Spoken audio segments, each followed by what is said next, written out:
ये पर्चा नवीन जी की कहानियों को समझने, सुनने, सुनने के लिए, एक पढ़ने के लिए एक ज़रूरी खिड़की की तरह खुलता है।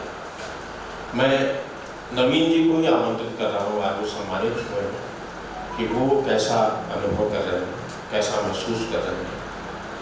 और कई बार ऐसा होता है कि जब आपकी बात हो रही हो तो आप कुछ अजीब मनोदशा में होने लगता है, जैसे किसी और की बात हो रही है।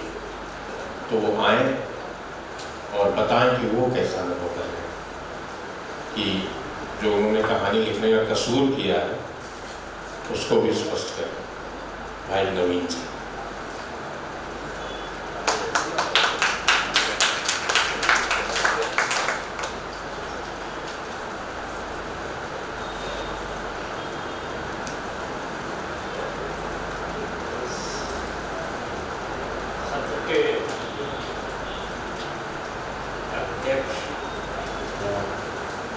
योगेंद्र आहूजा जी, हरि नारायण जी,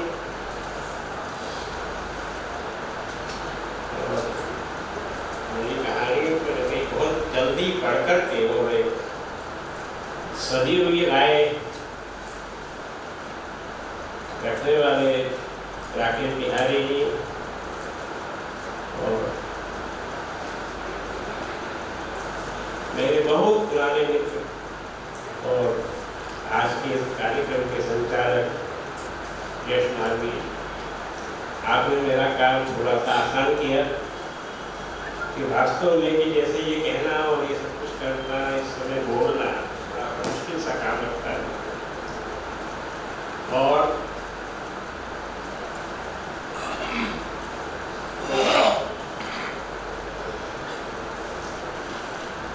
सबसे पहले तो आयोजन समिति के प्रति मैं अपनी कृतज्ञता व्यक्त करता हूँ। इन्होंने मुझे इस आयोजन में सम्मिलित होने का अवसर प्रदान किया। निर्णायक मंडल का मैं आभारी हूँ, जिन्होंने मुझ जैसे अल्पज्ञात रचनाकार को खोजकर आपके सामने प्रस्तुत किया। इस सम्मान को पाकर मुझे जो खुशी हुई है उसका वर्णन करना मेरे लिए संभव नहीं है, लेकिन मुझसे उम्मीद की गई है, अपेक्षा की गई है। मित्रों, यहाँ खड़े होकर मैं अपने आप को थोड़ा गर्वित महसूस कर रहा हूँ और यह भी सच है कि मुझे किंचित संकोच का भी अनुभव हो रहा है। गर्व होने का कारण है कि यह सम्मान इलाहाबाद की धरती पर मिल रहा है, जहाँ साहित्य तथा संस्कृति की गंगा यमुना एकाकार होकर सदियों से इस महादेश को एकता का संदेश देती आई है। साहित्य के विराट व्यक्तित्वों की इस कर्म भूमि में खड़े होते हुए स्वाभाविक ही है कि आप उनके सामने नतमस्तक हो, तो उस वक्त संकोच का अनुभव भी होता है कि मैं इस योगी हूँ भी कि नहीं। लेकिन जब अपने ही देश के लेखक आप पर भरोसा जताते हैं तो अपने लिखने की सार्थकता का अनुभव होता है। मेरे लिए यह भी गर्व करने का क्षण है कि निर्णायक मंडल में मेरे अत्यंत प्रिय कथाकार सम्मिलित हुए। मैं इस सम्मान को इस तरह से भी देख रहा हूँ कि यह अपनों के द्वारा दिया जा रहा है और यह मेरे लिए बड़ी बात है, क्योंकि अपनों के बीच सम्मान पाना आपको बाहर और भीतर दोनों तरह से देर तक भी होता है। यह मेरी दूसरी इलाहाबाद यात्रा है, जब मैं लंबे समय तक रहा हूँ। बीच में एक दो मरतबा नौकरी के इंटरव्यू देने के लिए उस वक्त इलाहाबाद आना जाना हुआ है, उसको मैं भूल रहा हूँ कि सवेरे आए और शाम को चले गए। तो पहली बार सन 2003 में आया। इलाहाबाद में यहाँ अभिविन्यास कार्यक्रम विश्वविद्यालय में था, ओरिएंटेशन प्रोग्राम। और अभी जो पहले सत्र में जिन बड़े व्यक्तित्वों का जिक्र हुआ, प्रोफेसर राजेंद्र कुमार जी से भी मैं मिला था उस वक्त उनके आवास पर, और परमानंद श्रीवास्तव जी उस समय आए थे और वो संकोची में था और सिर उतना देखिए वो कहते थे कि हाँ मैं आपके नाम से परिचित हूँ। और जो अभिविन्यास कार्यक्रम में प्रोफेसर अमर सिंह, उनके जो भाषण थे और उनकी जो शैली थी वो अभी तक मुझे याद है। उनके 2 भाषण हुए थे उस वक्त। और लाल बहादुर वर्मा जी बाद में देहरादून में भी रहे, काफी समय तक रहे हमारे बीच में, उनके और भी ज्यादा मेरी मुलाकात थी। लेकिन इलाहाबाद बहुत पहले से ही मेरे भीतर बसा हुआ। दरअसल लेखन के जो शुरुआती दौर था उसमें मुझे गिरिराज किशोर जी के संपर्क में आने का मौका मिला। वो सन 80 के उत्तरार्ध की बात है, जो 88 के आसपास की बात है। तो मेरी कहानी जो थी वो उपस्थित सारिका में चल चुकी थी और मैं IIT कानपुर गया हुआ था, अपना कुछ रमन में कुछ काम कर रहा था। तो उस सिलसिले तो गिरिराज जी उस वक्त वहाँ centre for creative writing and publication के डायरेक्टर थे और राजेंद्र यादव जी उस समय IIT में लगातार हर हफ्ते आते थे और 2 उनके लेक्चर हुआ करते। तो वहाँ उनके साथ जो है गिरिराज जी से मेरा पहला संपर्क हुआ, फिर वो बाद में काफी संपर्क हुआ। तो गिरिराज जी जो है असल में वो जब भी इलाहाबाद का जिक्र करते थे, इलाहाबाद रहे थे तो वो यहाँ की कॉफी हाउस का जिक्र करते थे। ये कहा करते थे कि लेखक को जो है एक तो उपेक्षा सहने का अनुभव करना चाहिए और इलाहाबाद का अनुभव करना चाहिए। तो ये कहते थे कि इलाहाबाद में लोगों ने मुझे तब लेखक माना जब लोग छप गया। उससे पहले कॉफी हाउस में बड़े बड़े दिग्गजों के साथ बैठते थे, विजयदेव नारायण साई का जिक्र करते थे। लोग कभी भी जो है उनके साथ साहित्य के बारे में बात नहीं करते, बाकी और बातें करते थे, घर की परिवार की बाकी बातें कर लेते थे। तो उस तरह से इलाहाबाद का एक जो बिंब है वो उस मन में मेरे फंसा हुआ है। तो मैं आज गिरिराज जी को याद कर रहा हूँ, उसके दूसरा कारण भी, जैसा कि मैंने अभी कहा, वो मेरी लिखने के शुरुआती दौर थे। गिरिराज जी मेरी कहानियाँ पढ़ते थे और उन पर राय भी देते थे। उसी वक्त एक बार मुझे लगा कि मेरे लिए लिखना संभव नहीं हो जाएगा।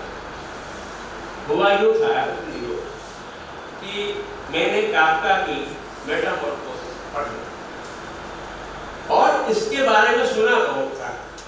सामान्य तौर पर जब आप शुरू में किसी कहानी किसी बड़ी जैसे वो जिक्र करते हैं, जब उसको पढ़ते थे आपको या तो वो कई बार ऐसा लगता है कि वो उस लायक नहीं थी या इसका बहुत ज़्यादा जिक्र हुआ।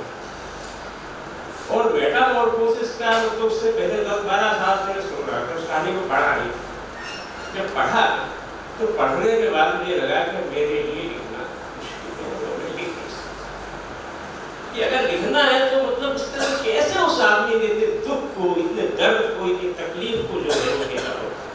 उस मेटामॉर्फोसिस का बिंब है जिसमें कि वो पीड़ा जो है उसकी बहन है और उसका मंगेतर है, वो पियानो बजा रहे हैं और वो बाहर निकलता है, वो बताना चाह रहा है कि कितना खूबसूरत, कितना अच्छा पियानो बजा रही है, वो उसकी भाषा निकलता है।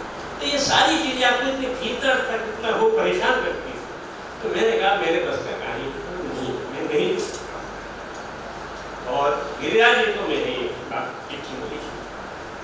तो गिरिराज जी की जो टाइप की चिट्ठी होती थी, जो उनका हस्तलेख जो पढ़ नहीं सकते। तो उनकी जो चिट्ठी आई थी उसका जो जवाब था वो ये था कि साहित्य जो है वो तो महासमुद्र है, यहाँ एक से एक रत्न भरे हुए हैं, जो भी पत्थर निकालोगे उसके नीचे से रत्न मिलेगा। तो उस बात ने मुझे जो है एक बार फिर से भरोसा दिया। और अगर मैं आज यहाँ पर खड़ा हूँ, एक लेखक के तौर पर आपके बीच में हूँ, तो उसमें गिरिराज जी का पकड़ रहा कि ऐसे समय पर जब लग रहा था कि मेरे लिखना मुश्किल, एक बात जैसे साहित्य के प्रति और थोड़ा सा उसके नजरिए के प्रति, किसी भी लेखक के होने के पीछे उसके पूर्ववर्ती और समकालीन लेखकों का योगदान होता है। लेखकों की इस बिरादरी में भाषा, राष्ट्र, भूगोल और संस्कृतियों की तमाम सरहदें मिट जाती हैं। यहाँ कहना भी बहुत मुश्किल होता है कि ठीक ठीक कौन सी चीज किस लेखक के यहाँ से हमने सीखी, और कभी कभी तो ये सीखना एक छलावे की तरह होता है, जैसे बहुत सारी छायाएं एक दूसरे में घुली मिली हमारे सपनों के भीतर दाखिल हो गई। शायद यह हर लेखक के साथ होता है, मेरे साथ भी हुआ है। लेखकों की इस बिरादरी में कुछ लेखकों को पढ़कर ऐसा लगा जैसे वे मेरे दिल के बहुत नजदीक। इस फसाहट में प्रिय लेखकों का आना जाना निरंतर बना रहा है। जैसे कोई लेखक बहुत दिनों तक वहाँ बने रहे, बहुत सारे लेखक, फिर कोई दूसरे लेखक न जाने कौन सी सरहद लांघ कर चले आए। कुछ ऐसे भी लेखक रहे जो बार बार यहाँ से बाहर जाते रहे और फिर वापस लौट करके आते रहे। फिर भी इस पूरी बसाहट के बाद, लेखकों के इतने सारे जमावड़े के बाद, इतने सारे संपर्कों के बाद, कोई चेखव के असर से कोई कहानी का कभी बच नहीं सकता। मार्शेस के जादुई गिरफ्त में होते हुए भी आप कभी नहीं भूल सकते कि किसी भी कथाकार की अंतिम कसौटी को वोल्टेयर के शब्दों से खेलने और विषयों के अनूठेपन के लिए मनोहर श्याम जोशी की गिरफ्त में बहुत दिनों से रहा। इनका नाम और किसको छोड़ूं, यह इस यात्रा के दौरान अभी कहना संभव नहीं है। हाँ, मगर एक बात को लेकर मुझे कतई संशय नहीं है कि मैंने मोहन राकेश को पढ़कर कहानियाँ लिखना सीखा है।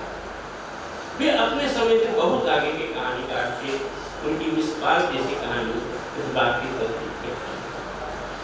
कहानी की बात करते हुए आप मुझे इजाज़त दें कि मैं अपने बचपन की कुछ बातें आपके साथ साझा करूँ, क्योंकि इन बातों के भीतर जो शहर है वह बाहर से शायद काफ़ी बदल चुका है, लेकिन मेरे भीतर वह अभी भी वैसा ही है जैसा सन 69 में से लेकर सन 71 तक रहा। वो शहर है नैनीताल। मेरे बचपन के लगभग 2.5 साल नैनीताल में गुजरे हैं। उन दिनों हम जिस इमारत में रहा करते थे उसका नाम ईटन हाउस था। वह इमारत शायद अब भी वही है। उसका वह नाम बचा रहा गया है या बदल गया है या मैं नहीं जानता। उम्मीद करता हूँ कि शहरों के नाम बदलने की रवायतें अभी इमारतों तक नहीं पहुँची होंगी, और अगर बदल भी गया हो तो भी मेरी स्मृतियों में उस जगह की जो खुशबुएं बसी हुई हैं वे ईटन हाउस नाम के साथ ही जागती हैं। और बरसात के दिनों की वे बारिश में नहाई गीली गंध, बिच्छू घास की झाड़ियों के पास उठती हुई वहाँ बच्चे एक खेल खेला करते थे। वह एक तरह का छुपन छुपाई का खेल होता था। बादल जब भी इजाज़त देते बच्चे घरों से बाहर निकल जाते और खेल शुरू हो जाता। इस खेल के लिए किसी गेंद की जरूरत नहीं, सड़क में पड़े किसी खाली डिब्बे से काम से चल जाता। उस खाली डिब्बे को बीच में रख देते थे। कोई बलिष्ठ लड़का उस डिब्बे को जितनी दूर तक संभव होता लात मार कर पहुंचा देता। बस जिस लड़के की बारी होती उसका काम होता कि वह उस डिब्बे को ढूंढ कर लाए और तय स्थान पर रख दे। जितना समय उसे डिब्बे को खोज कर लाने में लगता उतनी देर में दूसरे सब बच्चे इधर उधर छिप जाते। छिपने के ढंग में सबसे अधिक मेरी नजरों के बीच वह लड़का होता जो उस डिब्बे को खोज कर बाकी लोगों को ढूंढ रहा है। आज भी वह दृश्य मेरी आंखों के सामने है। ज्यादातर यह होता कि वह डिब्बा आसानी से हाथ में आता, दिखाई तो देता लेकिन थोड़ा छुपा छुपा सा। कई बार तो वह बिच्छू घास के बीच हो जाता। कई बार यह भी होता कि जब डिब्बा हाथ में आता तो हाथ लहूलुहान हो जाता। बिच्छू घास ही नहीं, वह डिब्बा कई बार कटीली झाड़ियों के बीच पाया जाता। बाकी वर्षों में जब भी मैं उस दृश्य को याद करता हूँ तो मुझे लगता है कि अभी तक वह लड़का मेरे भीतर है, हल्की वह लड़का मैं ही हूँ। मुझे लगता है कि मेरे लिए कहानी भी उस डिब्बे की तरह है, दिखती हुई लेकिन छुपी हुई और पहुँच से बाहर, पकड़ से बची हुई, किसी गहवर में अटकी हुई। उस कहानी को पकड़ने के लिए कई बार, बल्कि ज्यादातर आप अपने भीतर भी गुजर जाते हैं। अक्सर लगता है कि जैसे आप बाहर घूम रहे थे वह कहीं भीतर तो नहीं है। बाहर से भीतर तक की यह यात्रा कई बार कष्टप्रद होती है, कई बार तो यह भी नहीं मालूम होता कि आप किसकी तलाश में निकले थे। मेरे लिए कहानी लिखना उस यात्रा में निकलने की तरह है जहाँ मौसम साफ नहीं है, रास्ते बने हुए नहीं हैं और गंतव्य निश्चित नहीं है। यह सवाल अक्सर लेखकों से पूछा जाता है कि लेखक लिखते हैं जब उनके लिखने के क्या मायने हैं। मेरे लिए भी इस तरह के सवालों का जवाब देना मुश्किल है। एक बात ही समझ में आती है कि लिखना एक तरह से चीजों और स्मृतियों को दर्ज करना है। बंगाली लेखक जियोर्जाई गोस्पोलिनो ने बूढ़े होने के साथ विस्मृतियों को केंद्र में रखकर एक उपन्यास लिखा है, जिसका अनुवाद हाल ही में टाइप शेल्टर के नाम से हुआ है। इसमें एक जगह में कहते हैं, अगर आप किसी की स्मृतियों में नहीं है तो आपका अस्तित्व नहीं है। मैं कहानी लिखता हूँ तो जाहिर है कि मुझे जो भी कुछ कहना होगा वो मैं कहानी लिख कर ही करूँगा। मुझसे कई बार पूछा गया है कि तुम इन कहानियों में क्या कहना चाहते हो। मेरा जवाब होता है, मैं नहीं जानता।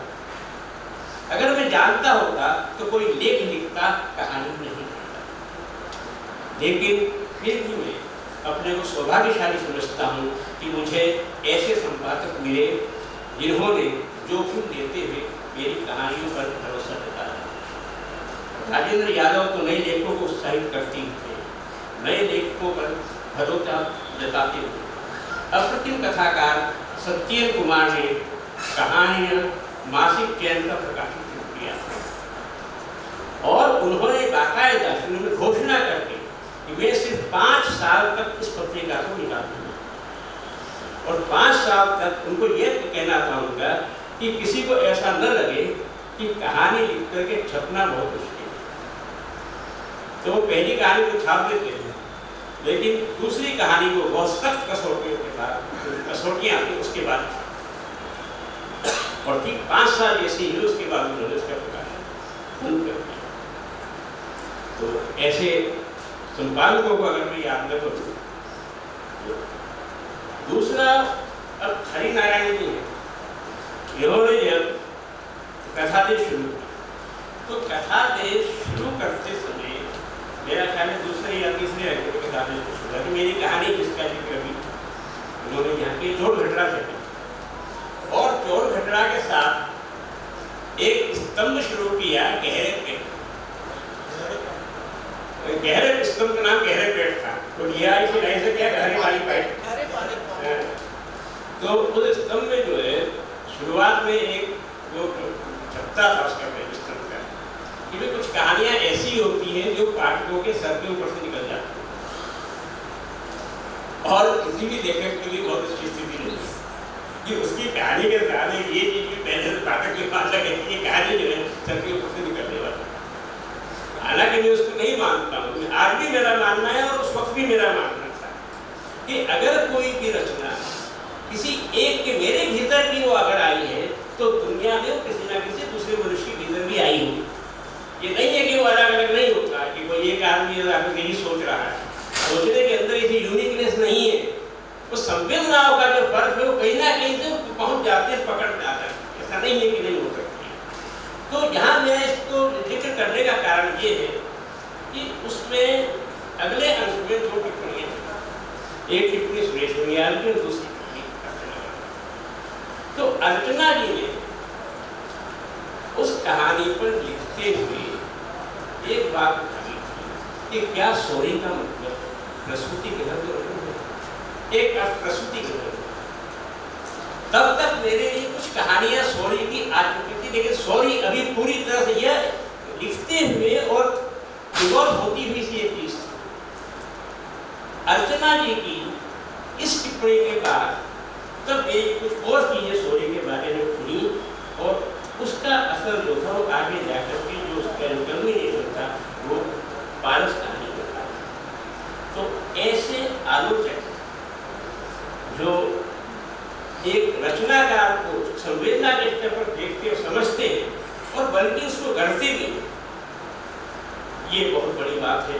और मैं बार बार जो उसके बाद कभी मेरा कोई ऐसा सहयोग नहीं बना कि मैं अर्चना जी से बात कहूँ, एक संकोच भी रहा होगा और अब तो अर्चना जी हमारे बीच है ही नहीं, लेकिन मैं ये बात जो अर्चना जी को समर्पित करता हूँ और उनको याद करता हूँ।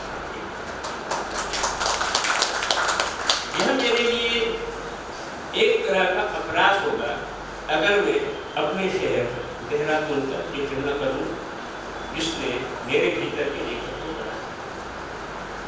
और आज शुरुआत में ही यश भाई ने अवधेश और 90 के दशक का जो शुरुआती दौर था, 90-91 में बहुत सघन हमारे बीच का जो संवाद था, जो बातें थी, उसमें जितना कुछ दुनिया के साहित्य के बारे में, कलाओं के बारे में, सिनेमा के बारे में, अवधेश के साथ मैंने कम से कम 1000 शामी या रात में, वो शाम क्या वो रात तक हो जाती थी। कभी कभी हम रात को शहर में चलते रहते हैं, सवेरे हो जाते थे, रात को टाउन रोड में खड़े होकर बैठ की बात करने चौकीदार मेरा क्या घर का है, अवधेश क्या बगल में, तो वो कहते थे कि घर तो यही है, तो घर जाओ। घर जा नहीं सकती तो दरवाजा खोलता रहे तो और रात को जो टहल रहे हो बात करें, सवेरे होने का इंतजार पड़ती थी पर घर की तरफ जाए। लेकिन अवधेश के साथ कभी भी इन्हीं भी 2 बार कोई बात का दोहराव नहीं हुआ। हर बार एक नई तरह की बात, किसी नई कविता की बात। और मेरे मित्र जोगेश्वर भी है, ये भी देहरादून की उन्हीं दिनों के हमारे साथी हैं। तो मैं देहरादून को जो मैं याद करता हूँ और देहरादून की विशेषता है कि व्यक्तिगत स्तर पर पारस्परिक स्नेह और व्यवहार का पूरा व्यवहार किया जाता है, लेकिन मित्रों की रचनाओं की प्रशंसा से फरसत बचने की कोशिश की जाती है, विशेष रूप से सामने किसी की तारीफ नहीं होती। और हम इसको जो है वो किरायता प्रेम कहते हैं। ये किरायता प्रेम है, जो सामने जो बहुत कड़वा होता है उसका, लेकिन उसका जो कुल मिलाकर के शरीर और स्वास्थ्य के लिए जो है वो लाभदायक होता है। जब खाने में कड़वा होता है लेकिन स्वास्थ्य के लिए लाभदायक भी होता है। इस शहर के अनौपचारिक माहौल में मैंने अपनी बहुत सी कहानियों का पहला पाठ किया और मित्रों की प्रतिक्रियाओं के बाद उनको फिर से लिखा। देहरादून के अपने मित्रों को याद करता हूँ और एक बार फिर से इस सम्मान के लिए आप सबके प्रति कृतज्ञतापूर्वक मैं भाव से अपना आभार करता हूँ।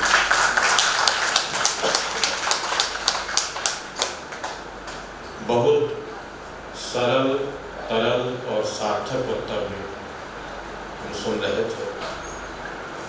ऐसा लग रहा था जैसे नवीन भाई चले हुए रास्ते पे चल रहे हैं। फिर मन भीग गया, क्योंकि मेरा भी देखा हुआ वो माहौल है।